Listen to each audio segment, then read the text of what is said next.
Direito Penal, parte geral, aula 4. Finalmente entrando na lei penal propriamente dita, artigo 1º ao artigo 12. A gente já viu conceitos, noções básicas, agora entrando de fato na lei penal, certo? E a primeira coisa que a gente tem que pensar, tá? Eu vou agora artigo por artigo fazendo algumas ponderações e considerações específicas referente aos artigos. Então vamos lá, artigo 1º da lei penal, que a gente já tinha inclusive visto na aula passada, que define o princípio da legalidade, anterioridade, reserva legal, que é não há crime sem lei anterior que o define. Então, para que tenha um crime, tem que ter uma lei anterior, uma lei abstrata, anterior para casos futuros, certo? E não apenas sem prévia combinação legal. Então, no caso específico, não se pode ter crime se não houver uma lei antes que defina aquilo como crime, e também não pode ter uma pena se não tiver no preceito secundário do crime essa disposição, certo? É esse que eu diz o princípio da legalidade, o princípio da anterioridade, né? A lei tem que vir antes do crime, tem que vir antes da pena, o princípio da reserva legal, que somente a lei ordinária e lei complementar cria crime, né, pelo Congresso Nacional. Certo? Esse artigo primeiro a gente já comentou, já falou bastante, é um dos artigos principais do Código Penal, é o artigo que inaugura ele está previsto na Constituição Federal e também no Pacto de São José da Costa Rica, qual o Brasil é signatário, mas também no artigo 1º do Código Penal inaugurando e dispondo sobre. Após isso, a gente tem o artigo 2º, que fala assim: ninguém pode ser punido por fato que lei posterior deixar de considerar crime, cessando de todo caso os seus efeitos da execução e os efeitos penais. Lei posterior que de qualquer forma favorece o agente, aplica-se a todos os fatos anteriores. O que significa o artigo 2º? No artigo 2º, a gente vai ter dois institutos muito importantes do direito penal. O primeiro é o abolício crimes. O que é isso? É o caput do artigo 2º. O que é caput, Patrick? Caput é o preceito primário, certo? É o preceito primário e é a primeira definição, é a parte superior. Se tiver parágrafos, aí depois tem os parágrafos tudo, mas o caput é a cabeça do texto, certo? É o que vai sempre vir depois da disposição do artigo. E aí, no caput do artigo 2º, vai ter o abolício crimes. O que é? Imagina a seguinte situação. Tem um crime específico, e aí esse crime, eu cometi esse crime. Posteriormente, vem uma lei e revoga esse crime deixa de existir. E aí o que acontece? Eu tenho que cumprir o resto da pena ou eu sou solto de imediato? No caso do Brasil, eu sou solto de imediato, porque aquele fato deixa de ter considerado crime. Ah, mas Patrick, mas você cometeu ele antes.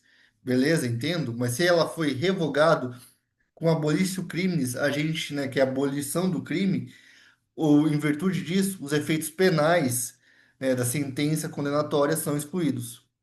Então, no caso específico, Patrick, se isso acontece, os efeitos penais, no específico, eles são abolidos, então eu sou liberado no mesmo dia que aconteceu essa revogação? Sim. Vai ter exceções? Vai ter exceções, mas a regra geral é isso. Inclusive, isso é uma discussão no seguinte sentido: é uma lei nova que beneficia o agente. Via de regra, a lei penal ela não retroagirá, salvo para beneficiar o agente. Então, quando a lei exclui o crime, ela, no caso específico, ela retroage porque ela beneficia o agente. E aí vem o abolício crimes, que é essa ideia de abolir o crime, e aí, no caso específico, mesmo que eu estou sendo cumprida a pena por esse crime, se o crime foi abolido do Código Penal, a lei retroage, me beneficia e eu saio da cadeia direto, certo? Porque o crime foi abolido e eu não preciso cumprir o restante da pena. E o parágrafo segundo fala o parágrafo único, né, do artigo segundo vai falar o seguinte: a lei posterior que de qualquer forma favorece o agente aplica seu fato anterior. O que isso significa? Significa o novatio legis in melius, ou seja, se eu tenho um crime específico, uma pena alta, de repente vem uma lei posterior que fala mantém o crime, então não aboliu, mantém o crime, mas modifica a pena. A questão é, eu vou responder pela pena anterior, que é maior, ou pela pena nova, que é menor? Pela pena nova, por quê? Porque vai retroagir para beneficiar o agente.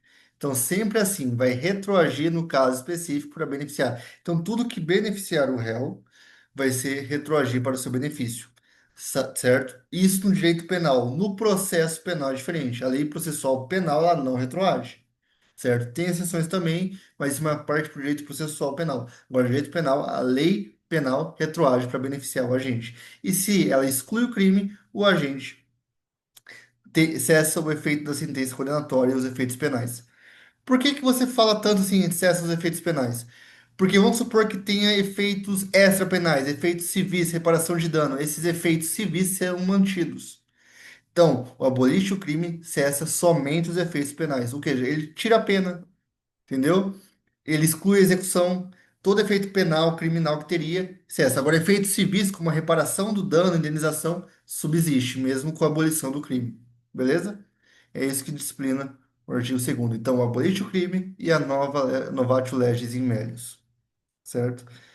Aí agora nós temos o artigo 3º, que vai falar sobre uma exceção ao abolício crimes. Olha só, que são as leis excepcionais e as leis temporárias. O que é uma lei excepcional e uma lei temporária? São leis que servem para casos específicos, né? A lei excepcional, ela vai ser criada numa situação de emergência e ela não tem um prazo específico. Já a lei temporária, ela é usada para uma situação anormal também, só que ela tem um prazo específico. Aqui eu dou dois exemplos, no caso da lei excepcional, o caso de guerra, e no caso da lei temporária, a lei da Copa, que teve que vigorou durante o tempo que perdurava a Copa do Mundo no Brasil, que aconteceu em 2014. Certo? São dois exemplos de lei. E o que acontece com essas leis excepcionais e temporárias? Essas leis, uma tem prazo, outra não tem, mas ambas já nascem meio que mortas, porque elas já vão ser autorrevogáveis. Então, elas são leis especiais e que se autorrevogam. Elas mesmas definem que, por exemplo, a lei excepcional, quando parar a guerra, essa lei se revoga. Lei temporária.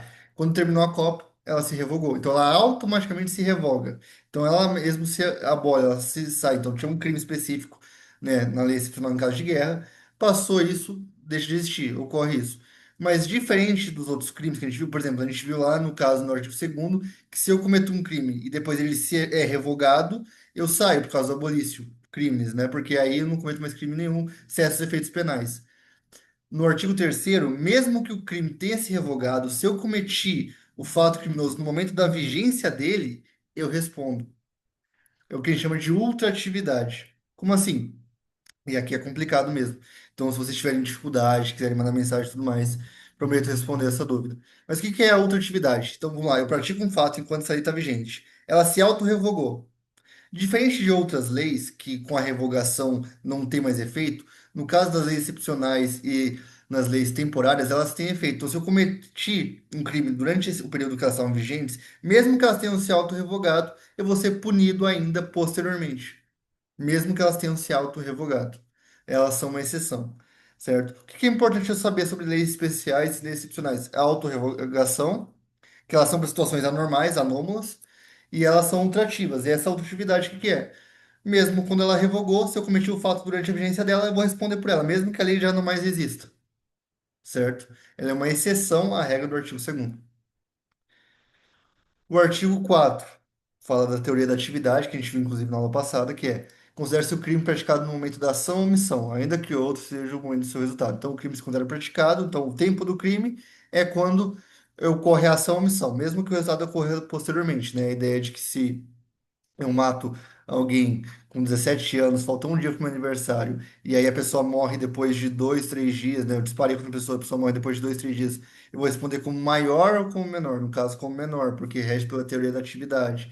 Então, o tempo do crime é quando eu disparei, não quando a pessoa efetivamente morreu, certo? Aqui a gente já discutiu, então não vou passar mais rápido assim. Tem as exceções, a retroatividade e a ultratividade. Como assim? Então, de regra geral, usar de praticado o crime, nomeação, omissão, beleza. O que que é retroatividade? Se uma lei for mais benéfica ou abolir o crime, ela retroage para beneficiar o agente. Ultratividade, lei excepcional e lei temporária, certo? Mesmo que a lei tenha se auto-revogado, se eu cometi um fato durante a vigência dela, né, basicamente, eu vou responder. É o que diz o artigo 2º e também o artigo 3º, beleza? Aqui importante, tá? Se houver, e aqui eu faço um parênteses aqui que eu acho importante a gente conversar um pouco, conflito aparente de lei penal. Imagina a seguinte situação. Eu tenho uma lei. Isso daqui já não está em artigo, mas isso aqui é importante você entender. Eu tenho uma lei, certo? Essa lei, né, na verdade, tem um fato, esse fato se adequa a duas ou mais leis. E aí, eu vou responder por quais artigos, se eles têm duas que são parecidos. E aí tem algumas características para interpretar isso. Primeiro, a lei é o princípio da especialidade. Eu vou pegar assim, vamos supor, tem dois fatos específicos. Tem um fato que corresponde a duas leis. Eu vou verificar quais delas são especiais. E aí a lei especial se sobrepõe à geral. Como assim, Patrick? Imagina que eu tenho um crime que está escrito no Código Penal. Depois eu tenho outro crime parecido escrito em uma lei extravagante. São parecidos. Um tem uma especialidade, ou seja, tem uma pequena diferença que se adequa melhor ao caso. Aí, nesse caso, a lei especial vai se sobrepor à geral. Ah, mas tem a mesma descrição, mas a lei especial se sobrepõe à geral. Então, sempre que tiver divergência de leis, a lei que for especial, a lei que for esparsa, né, que, por exemplo, não está no Código Penal, vai ser aplicada. Porque o Código Penal é o geral das ciências criminais e aí tem as leis especiais. As leis especiais se sobrepõem à lei geral, certo? Então, quando tiver esse conflito, se for entre lei geral e especial, aplica o princípio da especialidade, a lei especial se sobrepõe à geral. Princípio da subsidiariedade. Tem dois tipos de crime específico. O princípio de subsidiariedade é chamado de soldado de reserva. Numa interpretação, eu não consigo aplicar esse crime aqui, mas eu consigo aplicar esse crime que é menor e que tem, é parecido, só que ele tem uma consequência menos gravosa, aplico menos gravosa, certo? É subsidiariedade. Se eu não consigo aplicar por um, subsidiariamente eu aplico por outro, certo? Aqui eu dou o exemplo do artigo 132 e o artigo 147. Artigo 132, quando põe em risco a vida de outrem, a saúde de outrem, e o artigo 147, crime de ameaça, certo? Se eu não consigo por conta de um crime, vou para o outro. Aqui acho que o mais importante desses três, em caso de interpretação de divergência, né, quando temos um fato que se enquadra em duas ou mais leis, que é o princípio da conjunção. Imagina a seguinte situação, quando eu vou falar isso. Eu quero matar uma pessoa. Eu não tenho arma nem nada, eu vou tentar lá e eu começo a bater nessa pessoa. Via de regra, existe crime de lesão corporal. E aí, nesse caso específico, eu vou responder por lesão, aí a pessoa morre. Eu respondo por lesão corporal mais o homicídio, porque eu comecei agredindo ela, então eu tenho lesão corporal. Depois eu fui pro homicídio. Não, por causa do princípio da conjunção.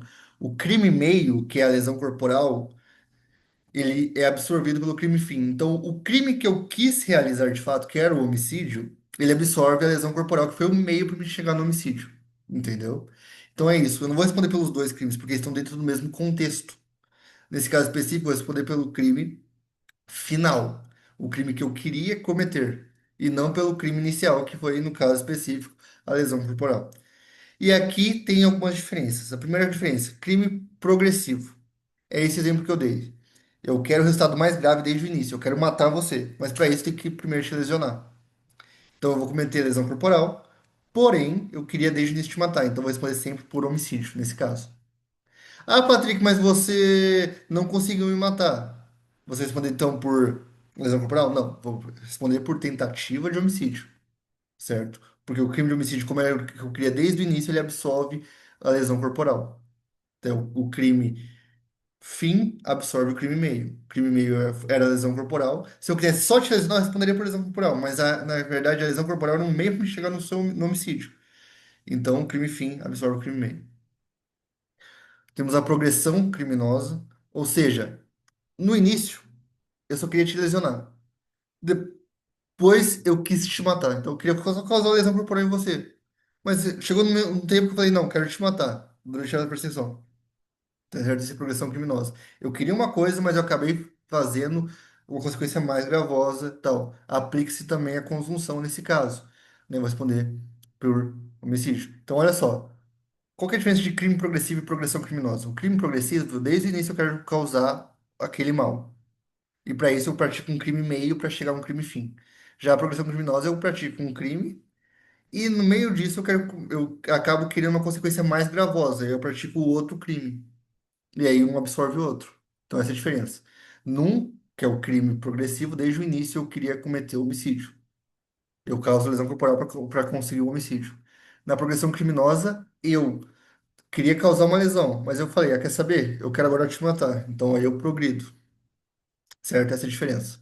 Então, num desde o início eu queria matar, no outro eu não queria matar, mas chegou um ponto que eu comecei a querer, né? Fato posterior não punível quando o crime posterior não, quando o fato posterior não é punido, né? Mesmo a vítima é um objeto, mas o fato posterior não é punido, certo? Então, na interpretação de leis penais, você vai pensar o seguinte: eu vou ter que, quando tiver divergência, tiver dúvida entre qual lei aplicar, eu vou ver todos esses daqui, o princípio da especialidade. Então, se tiver uma lei para um mesmo fato, duas leis, né, para o mesmo fato específico, a lei especial vai se propor à geral. Se não tiver essa diferença, se for tudo dentro do mesmo diploma legal, não tiver então especializante nenhuma, eu posso utilizar a subsidiariedade se não aplicar para um crime, porque não tem requisitos, eu vou aplicar subsidiariamente o outro. E eu também posso pegar a ideia do princípio da conjunção, que é inclusive uma tese defensiva. Vamos supor que, nesse exemplo que eu dei, o Ministério Público denunciou seu cliente. Ele queria matar o cara. Ele denunciou seu cliente pelo crime de lesão corporal, porque ele bateu, e homicídio, porque ele tentou matar. Dentro do mesmo contexto. Se é no mesmo contexto, o crime meio, que é a lesão corporal, absorve o crime fim. O crime fim absorve o crime meio. Então, eu tenho que falar assim, excelência, ele só cometeu o homicídio. Ele não cometeu a lesão corporal, porque a lesão corporal era meio para o crime fim. Então ele tem que ser absolvido, ele pode ser condenado só por homicídio, não por lesão corporal mais homicídio. Certo? É para isso que ele serve a condução. Absorve o crime, então aí a gente tira um crime e ele só responde pelo outro. Entendeu? No viés prático é isso. Certo? Isso é o que dispõe, né? Isso aqui é importante, tá? Vai estar, não está especificamente no artigo 4, mas pode ser interessante para você entender sobre a interpretação de lei penal. Certo? Lei penal do espaço. Vamos começar agora o artigo 5º. O que é lei penal do espaço? Certo? Em regra, o Brasil rege pela teoria da territorialidade. Certo? Considera o crime praticado no momento da sua conduta ou do seu resultado, né? No lugar do crime, teoria da ambiguidade. A gente já viu, né? O crime com relação ao local, né? Então vamos lá, com relação ao tempo, a gente viu que é a teoria da atividade. Então, o crime se considera praticado no momento da sua ação ou omissão. Já com relação ao local onde ocorreu o crime, a gente vai considerar onde aconteceu a conduta ou onde aconteceu o resultado. Qualquer um dos dois, teorias da ambiguidade. Beleza? Certo. Regra geral, territorialidade, aplique-se à lei brasileira. Certo? No território nacional. Excepcionalmente, há exceções em que a lei brasileira vai se aplicar no estrangeiro e que a lei estrangeira vai se aplicar em território nacional. E é isso que a gente vai ver no artigo 5º, tá? Mas para eu ver isso no artigo 5º, tem que conceituar o que que é território. No sentido jurídico, território é todo local que tem na soberania nacional brasileira, certo? Então, território, por sentido jurídico, é o espaço sujeito à soberania nacional. No sentido material, é o local mesmo, é o solo, face terrestre, as águas, o mar territorial, que se responde a 12 milhas, né? Então a gente tem o mar brasileiro, mas 12 milhas é ainda território brasileiro. Passou disso, aí já é ou mar aberto ou território de outro país, certo? E o espaço aéreo. E aí vem o território por extensão. Então vamos lá, a lei brasileira, territorialmente, ela se aplica ao direito, o direito brasileiro se aplica à lei brasileira. Excepcionalmente, existe a possibilidade de territórios por extensão, que é o que diz o artigo 5º. E o que que é o território por extensão, Rodrigo? É quando o Brasil é considerado Brasil e aplica-se a lei brasileira, mesmo que não esteja dentro do território nacional. Me dá um exemplo: embarcação e aeronave pública. Imagine a seguinte situação: eu tenho um navio que está no mar dos Estados Unidos. Comete-se um crime dentro do navio. Eu respondo pela lei dos Estados Unidos ou pela lei brasileira? Pela lei brasileira. Porque embarcações e aeronaves brasileiras públicas são território brasileiro, onde quer que estejam. Então, se um crime é cometido dentro de uma embarcação brasileira, independente do local onde essa embarcação está trafegada, colocada, é Brasil. Então, embarcações e aeronaves públicas são Brasil, independente de onde estiver. E se um crime for cometido lá, no caso específico, vai responder pela lei brasileira. Isso é o que a gente chama de território por extensão, é o que descreve o artigo 5º do Código Penal, certo? E, tá, eu falei sobre embarcações e aeronaves públicas. E as privadas? Embarcações e aeronaves privadas responderão como território brasileiro dentro do país ou em mar aberto. Por quê? Porque em mar aberto rege-se a lei da bandeira. Então, embarcações brasileiras em mar aberto, né, mesmo que privadas, são considerados pela lei brasileira, certo? Porque em mar aberto, como não é terra de ninguém, responde à lei da bandeira daquele país. Então, assim, aquela embarcação, se for, vamos supor, se fosse Suíça, responderia. A Suíça, responderia pela lei suíça. Como é brasileira, embarcação particular, responde pela lei brasileira, certo? É a regra da bandeira que se aplica em mar aberto. Então, a bandeira que é daquele, né, isso por conta de questões de convenções internacionais e tudo mais. Então, é uma embarcação privada particular, né, uma embarcação particular em mar aberto é considerada território brasileiro. E se essa embarcação privada estiver em território de outro país? Aí não, aí é considerada a lei do outro país, não a lei brasileira. Porque em outro país só é considerado território brasileiro embarcações e aeronaves públicas. Tudo bem? Esse é o princípio da territorialidade. Algumas questões pontuais que estão no artigo 5º, né, em território de presunção, que é o princípio da reciprocidade. O que significa? Como embarcações e aeronaves públicas são consideradas especificamente território brasileiro, onde quer que estejam, por conta de tratados internacionais, embarcações e aeronaves de outros países em território nacional também são consideradas outros países. Então, embarcações e aeronaves dos Estados Unidos aqui no Brasil são consideradas para fins penais como parte dos Estados Unidos, certo? Passagem inocente, prevista no artigo 3º da Lei 8.617 de 93, que permite que embarcações e aeronaves passem pelo território nacional desde que não haja prejuízo sem prévio aviso, desde que não haja prejuízo, certo? Destroço de embarcação em alto mar será aplicado a lei da bandeira. Então, se de crimes cometidos, né, como eu falei, em embarcações particulares, rege-se a lei da bandeira. Ou seja, porque como está em mar aberto, né, e o mar aberto não pertence a ninguém, rege-se a lei daquela aeronave. Então, se aquele bem era um bem particular, mas era brasileiro, rege-se a lei brasileira, certo?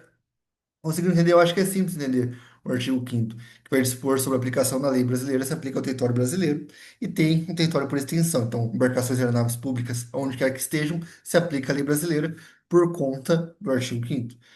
E, né, embarcações e aeronaves privadas serão território do Brasil, desde que sejam em mar aberto ou no próprio território brasileiro. Se estiver em território do país, aí não é considerado território brasileiro, certo? Agora, embarcações e aeronaves públicas são território brasileiro, aonde quer que se encontre.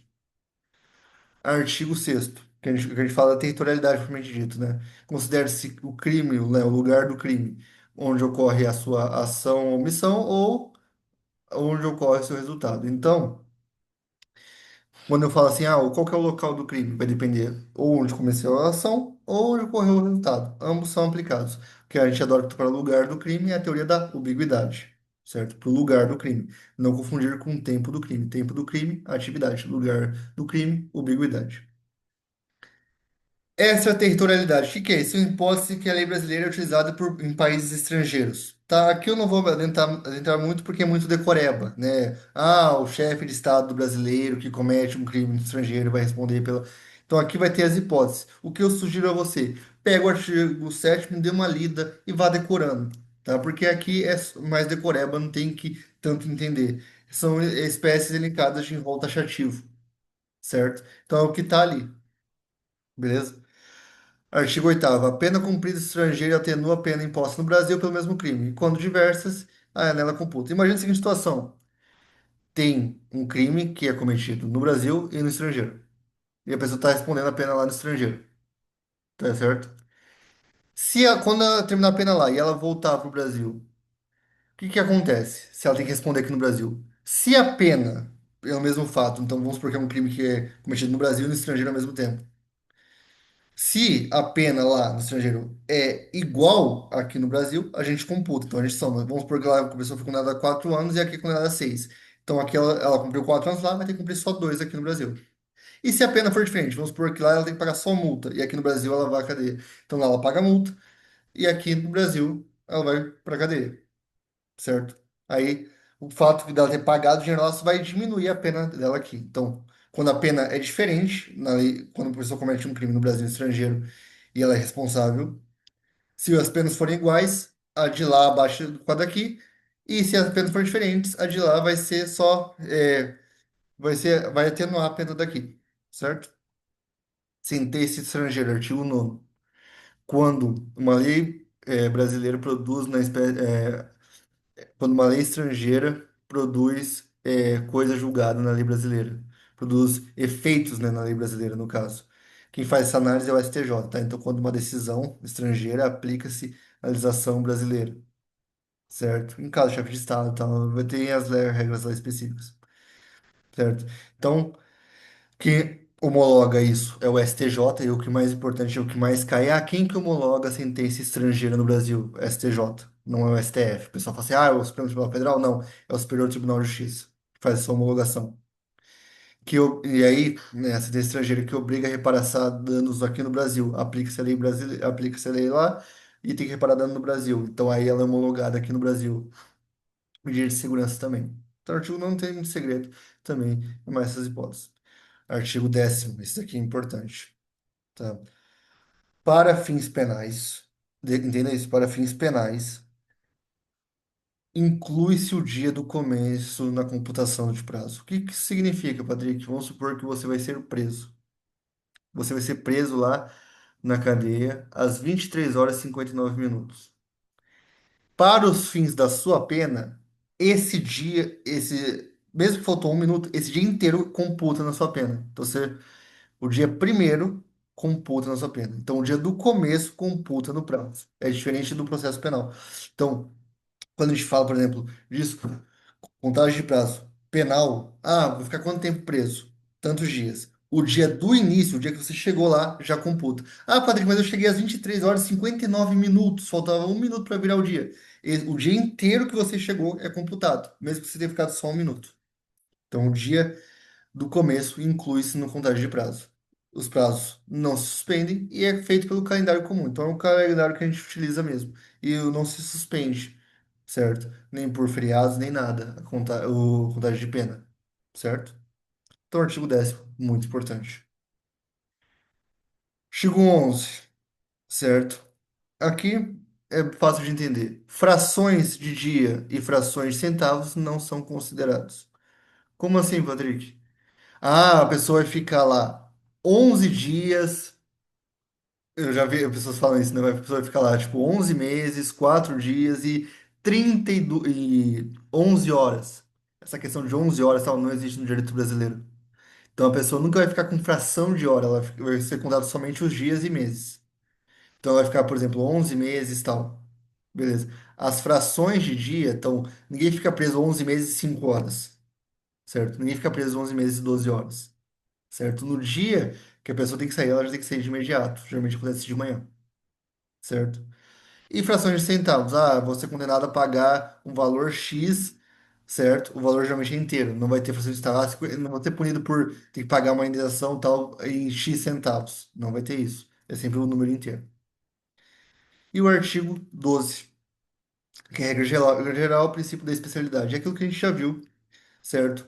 Se eu tenho divergência de normas, a norma especial se sobrepõe à geral. Então, um fato específico tem uma lei geral e uma lei especial. O fato é o mesmo, parece que enquadrar nas duas. Qual que eu aplico? A lei especial. A lei especial se sobrepõe à geral, certo? Então, como assim, Patrick? Se eu tiver uma lei, por exemplo, específica no Código Penal, um artigo do Código Penal, eu tenho o mesmo artigo em outra uma lei especial, com algumas sutis diferenças, eu aplico a lei especial, desde que ela se adeque ao caso específico. A lei especial se sobrepõe à geral. É isso que dispõe o artigo 12. Ficou com alguma dúvida? Me manda uma mensagem, tá? Do artigo 1º 12. Eu sei que às vezes é um pouco confusa, é denso, certo? Mas se tiver alguma dúvida, eu prometo sanar. Só mandar aqui. Fico à disposição para qualquer coisa.